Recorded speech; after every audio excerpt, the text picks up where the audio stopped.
Di raw nangangamba si Senadora Laila de Lima kahit sino man ang iharap sa pagdinig ng Kamara kaugnay sa umano'y kalakalan ng droga sa Bilibid. May buwelta rin si de Lima sa mga bagong banat sa kanya ni Pangulong Rodrigo Duterte. Balitang hatid ni Ivan Mayrina. He's now the lowest and the vilest man in the country.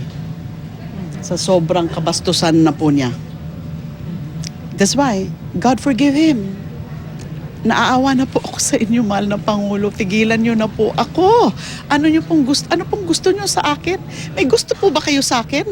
Ito ang sagot ni Senadora Laila de Lima sa bagong banat ni Pangulong Rodrigo Duterte laban sa kanya. Muli kasing iginit ng Pangulo ang pagtanggap umano ni de Lima ng drug money sa ilang drug lord sa New Bilibid Prison. Gayon din ang umano'y pakikipagrelasyon ni de Lima sa kanyang dating driver na si Ronnie Dayan. Yan, sobra na siya. Masyado na kayo, Pangulo. Masyado na kayong nag-aabuso. Sa kapangyarihan nyo, masyado na rin po yung inuyurakan ang pagkatao ko. Nilalapastangan nyo po mga karapatan ko. You know that. You know that. So, God forgive you, Mr. President. Hindi naman nababahala si de Lima sakaling humarap ang convicted carnapper na si JB Sebastian sa pagpapatuloy ng pagdinig ng House Committee on Justice sa October 5.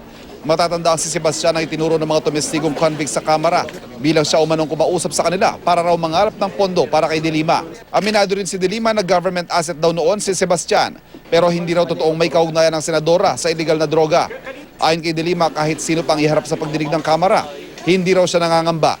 Again, ang palagi kong premise kapag meron di umano mahaharap, magte-testify is yung magsasabi ba ng katotohanan o hindi. Kung magsasabi ng katotohanan, wala po akong kaproblema dyan.